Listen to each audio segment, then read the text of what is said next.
trou. Tu regardes le petit trou, tu vois un petit champ derrière. Qu'est-ce que tu dis? Moi, je sais ce qu'il y a derrière ce mur, c'est un trou. C'est un petit champ. C'est de réduire la réalité à ce que tu vois. C'est ça qu'a inauguré la Grèce. Ce que je vois existe, ce que je ne vois pas n'existe pas. Ça veut dire de réduire le monde à l'esprit humain. Ça a été une terrible réduction, c'est pour ça que c'est Rocher. Avant, les prophètes pouvaient parler aux animaux, pouvaient parler aux étoiles. Il y avait une infinie déclinaison de l'intelligence. La Grèce a inauguré une pensée autonome puissante qu'est la philosophie. Mais la philosophie, c'est quoi? C'est la pensée autonome. C'est le monde défini par mes propres principes, réduit à ma vision des choses. Et d'ailleurs, c'est pour ça que la Grèce, par sa puissance philosophique, a détruit la prophétie. Il n'y a plus de prophètes après la Grèce. Parce que les Juifs, effectivement, sont c'est la seule civilisation, avec Édom aussi, puisque Édom reprend les trois, qui s'est assimilé. C'est la première fois qu'il y avait un phénomène comme ça. Jamais un Juif n'avait assimilé la culture étrangère. Là, ils ont assimilé la culture étrangère grecque, au point où ils sont devenus hellénistes. Ils sont hellénisés.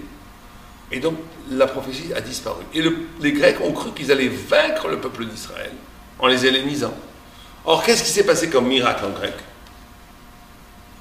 C'est Hanouka. J'ai oublié de vous dire que chaque fois, il y a un miracle pour contrebalancer la puissance de cet empire. L'empire babylonien a donné comme réponse la prophétie. Ezechiel, les grands prophètes, qui ont été une beauté spirituelle qui surpassait la beauté physique des Babyloniens. L'empire perse, qui était le corps, la célébration du corps, a donné lieu à tout. C'est à ce moment-là qu'on a fait les brachot, que les tzaddim ont fait tout ce qui est lié à spiritualiser la nourriture. Les brachot, les birkat Amazon, enfin pas une partie qui était d'oraïta, d'autres parties qui ont été rajoutées. Tout ce qui est à rapport à la nourriture. La Grèce, ça a donné lieu à quelle naissance? Torah Shebal Peh. Torah Shebal Peh, elle existait depuis le mont Sinaï, à la Chamosh Sinaï. Mais la notion que chaque rabbin dit son pshat d'un pasouk, c'est à l'époque de la Grèce que ça a commencé. Parce que comme les Grecs, ils ont réduit l'accès à la vérité par la subjectivité, par comment tu comprends les choses, ils ont cru nous tuer. Or, le miracle extraordinaire, plus que le miracle de Hanouka des bougies, c'est que le juif, en étant réduit à lui-même, découvre au fond de lui-même Dieu lui-même.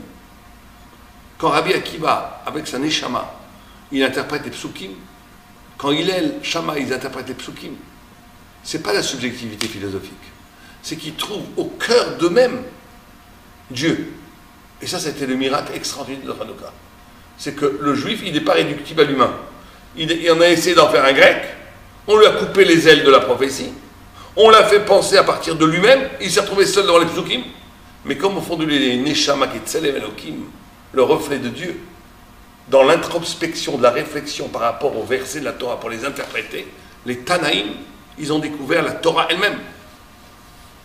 Ça a été le miracle de Hanouka. La réponse de la Torah par rapport à cette emprise fabuleuse qui était la philosophie grecque. Et le dernier... Il y avait un revers à cette approche-là, c'est que on dit que la Grèce, c'est les ténèbres, ça alourdit les yeux de Jacob.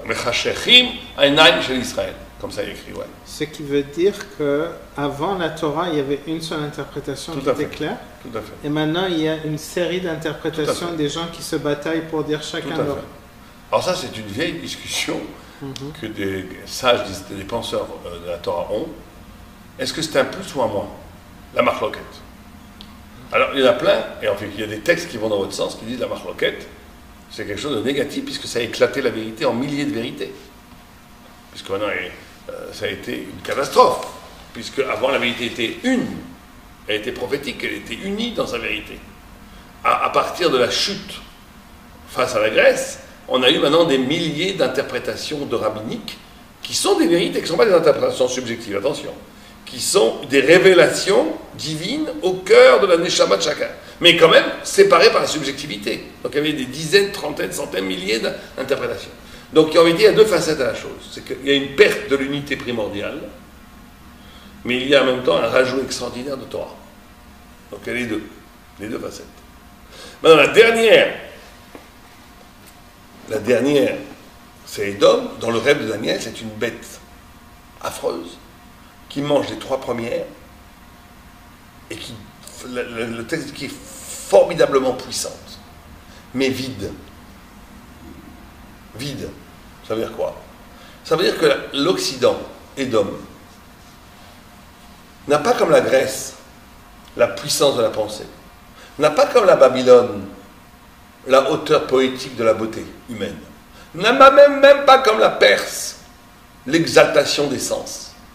Elle a rien, wallon, que appelle le maréchal de Prague l'empire du vide. Ça veut dire que l'Occident, Édom, tout son cheminement historique, ça va être de créer une civilisation où en dernière instance, son but ultime, c'est de prendre un nouveau Dieu qui s'appelle le vide, où on détruit toutes les valeurs. Vous savez quelle est la phrase la plus difficile à combattre pour un rabbin? Quand vous discutez avec, le Rav Sobach a été confronté à ça, mais en France, on est confronté à ça avec les intellos. Très difficile, pratiquement impossible. C'est la phrase du vide, c'est la phrase de Édom, c'est la phrase de Esav. Vous savez c'est quoi? Ça tient en 2 mots. Pourquoi pas? Tu leur dis, ils te disent pourquoi pas? Les hommes veulent se marier entre eux. Ça fait de mal à personne, pourquoi pas? C'est la pire des arguments, parce que quand on vous dit le communisme c'est bien, vous montrez que c'est pas bien. Quand on vous dit l'anarchie c'est bien, vous montrez que c'est pas bien. Quand on vous dit je ne sais pas quoi, le bouddhisme, vous montrez qu'il y a des failles. Mais quand on dit mais non, tout va bien, tu veux être rabbin, rabbin. L'autre dit tout est bien, pourquoi pas? Du moment que tu ne tues pas les petits enfants, tout est bien. C'est pratiquement imparable. Comment voulez-vous répondre à un pourquoi pas? Une fois, j'ai essayé de convaincre quelqu'un de faire tchouva, à l'époque, quand j'étais comme le Rav Sobach, à essayer de faire bouger les gens. Non, moi, après j'ai appris comme le Chazonish. Le Chazonish a dit, au début, je voulais changer le monde. Et après, j'ai compris que je le change moi-même. Donc, il s'est assis, il a étudié, et il a changé le monde. Mais à l'époque, on était jeunes et fougueux. Donc, et c'était un peintre, le gars. Très sympa, d'ailleurs. Je ne sais pas s'il a fait tchouva ou pas. Mais il me dit, à la main, je l'avais poussé dans cette... Et à un moment donné, il m'a énervé, il s'est énervé, il m'a dit, mais attends, mais toi tu t'éclates en étant rabbin. Très bien, moi je m'éclate en étant peintre, fiche-moi la paix. Je lui ai dit, comment on répond à ça? Pourquoi pas? Pourquoi pas? Chacun fait ce qu'il veut. Après j'ai dit, non. Si tu es dans un monde où le monde a été créé à partir de la matière, qu'il n'y a pas de sens à l'univers, et que la sophistication de la matière a créé de l'esprit qui lui-même va créer des valeurs. Tu as raison, chacun fait ce qu'il veut. Mais si, avant la création du monde, Dieu a créé d'abord la Torah, la vérité, et après il a créé un monde pour que cette vérité puisse s'incarner dans le monde. Donc c'est pas pourquoi pas. Est-ce que tu es en accord avec la volonté de la création, oui ou non? C'est ça la vraie discussion. Vous savez que, c'est ce que dit le Beth Halevi, quand on dit la Haggadah. Il y a un dialogue entre le Racha et la Haggadah qui est bizarre. Le Racha, il dit « Mazot lachem ». Qu'est-ce que vous faites? Qu'est-ce qu'on lui répond? « Be'avourze ». C'est pour cela que Dieu nous a sortis d'Égypte. C'est un langage de sourd. C'est quoi? « Mazot lachem be'avourze ». Hein? « Ma'avodazot lachem ». Qu'est-ce que ça veut dire? Qu'est-ce que vous faites là? Quel travail vous faites là? On lui répond « C'est pour ça qu'il nous a sortis d'Égypte ». On aurait dû dire « On fait ça parce qu'on est sortis d'Égypte, c'est pour ça qu'il nous a sortis d'Égypte ». Qu'est-ce que c'est ce service pour toi? Ouais, et on lui répond « C'est pour ça que Dieu nous a sortis d'Égypte ». Quel est le dialogue? La fin de Lolo. Ouais, ça après. Mais quel est le dialogue à ce niveau-là? Dit le Beth Halevi une chose extraordinaire. Il dit, le rachat, il est dans le pourquoi pas. Il croit qu'on fait la sortie d'Égypte, qu'on fait Pessah. Pourquoi? Pour célébrer l'anniversaire de la sortie d'Égypte. Dans cette vision-là, ça veut dire qu'avant tout, il y a la matière. Avant tout, il y a l'événement. Avant tout, il y a l'événement historique de la sortie d'Égypte. Et nous, après, la spiritualité vient après. Et on a inventé une célébration. Dans ce cas-là, il te dit, bon, mais ça c'est les 3000 ans, depuis, il y a eu d'autres choses. Il y a eu la Révolution française, je sais pas, on peut célébrer d'autres choses. On n'a pas 3000 ans célébrer la même chose. Non, mais c'est la Torah qui le dit. Oui, mais lui, il te dit, mais pourquoi la Torah te demande pendant des milliers de te rappeler d'un événement? Ça suffit. 10 ans, 20 ans, 30 ans, d'accord. Mais 3000 ans? Qu'est-ce qu'on lui répond? Tu t'es trompé. Tu crois qu'on fait Pessah parce qu'on est sorti d'Égypte. C'est quoi la vérité? On est sorti d'Égypte parce qu'on devait faire Pessah. Bravo. On est sorti d'Égypte parce que Pessah existe de tout temps. Pas de problème. Abraham Avinu, il faisait déjà Pessah. Les clés spirituelles qui sont de manger la matzah, la spiritualité de la liberté, elle est éternelle, elle est avant le monde. Simplement, Dieu ne voulant pas qu'on soit un peuple d'oiseaux dans les cieux, juste des concepts, il veut une mise en scène pour incarner les idées éternelles. Il a créé un événement historique qui correspond à l'idée qui s'appelle la sortie d'Égypte. Pour que ça ne soit pas juste qu'on célèbre après ça, on dise à nos enfants la liberté, la vérité, il faut s'arracher de la matière, et tu aurais dit tout le fils, d'accord, mais c'est un peu abstrait tout ça. Donc parce que Dieu, il ne voulait pas que ça soit abstrait. Il voulait que ça soit dans notre chair historique. Vous allez voir, vous ne voulez pas d'abstrait, on va vous donner du concret. Esclave pendant 200 ans, on sort de l'esclavage, et la liberté magnifique, l'ouverture de la mer Rouge, toute cette épopée fantastique qui est la liberté incarnée dans la matière. Mais avant, c'est pas que Pessah, il vient parce qu'il y a eu cet événement. Cet événement a eu lieu parce qu'il fallait incarner l'idée éternelle, plus vieille que le monde, de la liberté. Ça, c'est très important. C'est le plus important. Sinon, on est dans la religion, dans les anciens combattants. On se rappelle que la guerre de 14, on se rappelle qu'on est sorti d'Égypte, Dieu préserve. C'est pas la Torah, ça. Comprenez? C'est une question. Donc, Ok, continuez, je me rappelle. ouais. Donc, l'Occident, Édom, c'est cette bête monstrueuse qui n'a rien en propre. Elle prend ce qu'il y a, c'est pour ça, on le voit même aujourd'hui. Regardez ce qu'a fait l'Occident avec la musique. Ils ont été en Afrique, ils ont pris la musique, le rythme africain, ils l'ont vidé de sa profondeur, même païenne, mais quand même métaphysique, il y a quelque chose, il y a une profondeur. Ils ont fait du rock'n'roll, ou du folk, des trucs comme ça, complètement artificiels pour le plaisir. Il n'y a plus la profondeur. Ce que fait l'Occident, c'est de prendre des choses, les manger, et de façon complètement artificielle. Pour arriver, et c'est le plus fort. Vous savez pourquoi c'est le plus fort? Parce que la seule chose qui peut concurrencer la vérité, c'est le néant. La seule chose qui s'approche de l'absolu, c'est le néant. Or, le Édom entreprend une destruction systématique des valeurs pour ériger le néant ontologique. Tout est permis, du moment qu'il faut juste des lois pour organiser la cité, pour ne pas s'entretuer, mais sinon il n'y a rien, il n'y a pas de valeur. Tout le monde peut faire ce qu'il veut. Même la Donc monnaie. destruction d'une... Pourquoi destruction des valeurs? Pour ériger en absolu le néant, qui est la seule force qui peut concurrencer la vérité. Même la monnaie n'a aucune base. Elle est fluctuante par Oui. rapport à toutes les autres monnaies. D'accord. Avant, c'était Là, avec... l'euro, c'est avant, il y avait encore chaque pays avait sa pièce avec son histoire, clac, l'euro. Quelque chose de complètement abstrait. Et on va de plus en plus vers ça, attention, on n'a pas fini encore, jusqu'à que le Mashiach y vienne. À un moment donné, le Mashiach va venir quand le mal lui-même va dire, c'est pas possible, on a été trop loin. Le mal lui-même va crier, c'est Bilti Efshari, c'est impossible. Et le Mashiach va venir à ce moment-là. Mais il faut bien comprendre que ces 4 types de nations, ils se retrouvent dans l'Occident. Aujourd'hui, vous avez, de façon atténuée, Babel, Perse, Grèce et Édom. Et ça va générer, et là je vous fournis un secret,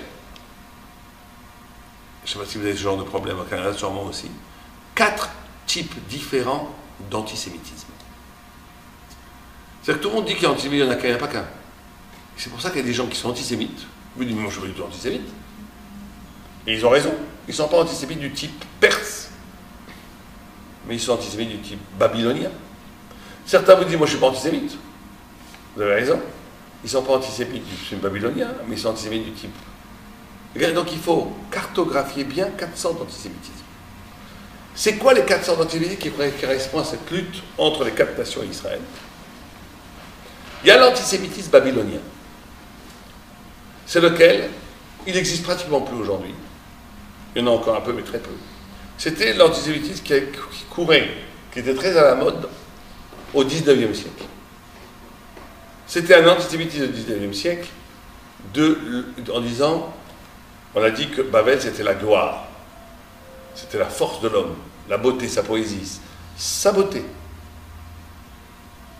Quand il y avait un nationalisme fort, quand il y avait une culture forte, quand la France était encore la France, quand l'Angleterre était encore l'Angleterre, quand l'Allemagne était encore l'Allemagne, c'est-à-dire qu'il y avait vraiment une culture spécifique de chaque nation. Le juif était vécu comme un intrus, quelqu'un qui n'appartenait pas au même sol. Comme disait Drummond, il disait, et je ne me rappelle plus il marchait bon, quel passouk il avait convoqué, quel passouk, quel poème de Vigny, genre la terre de France dans ses labours, je ne sais plus quoi. Il a dit, un juif ne pourra jamais comprendre ces versets. La terre de France, il est cosmopolite, il est universel, il n'est pas lié à la gloire de la nation. Ça, c'était un antisémitisme très classique au XIXe siècle, où on ne voulait pas nous tuer du tout, pas violent, pas très dangereux cet antisémitisme, mais c'était du genre, il peut exister encore aujourd'hui, tu n'es pas de chez nous, tu ne fais pas partie de la gloire humaine de chez nous, tu ne fais pas partie de la gloire de la France. L'affaire Dreyfus. L'affaire Dreyfus, par exemple. Quoiqu'il y avait du perse aussi, on va voir. Le plus virulent, c'était l'antisémitisme perse.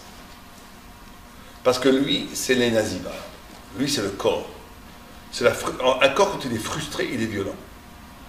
C'est tout l'antisémitisme qui se nourrit du fait qu'il a l'impression que le juif lui prend quelque chose. Lui prend ses femmes, lui prend son argent, lui prend sa place, lui prend son cabote, pas savoir quoi. Donc il y a toute une mécanisme psychologique, psychique, où le juif est vécu comme quelqu'un qui lui prend quelque chose. Ça, c'est l'antisémitisme perse. Très dangereux, parce qu'il est violent, il est meurtrier. C'est les nazis, par exemple. Et qu'est-ce qu'il y a à voir avec le perfectionnement? Les nazis voulaient l'homme parfait, blond, etc.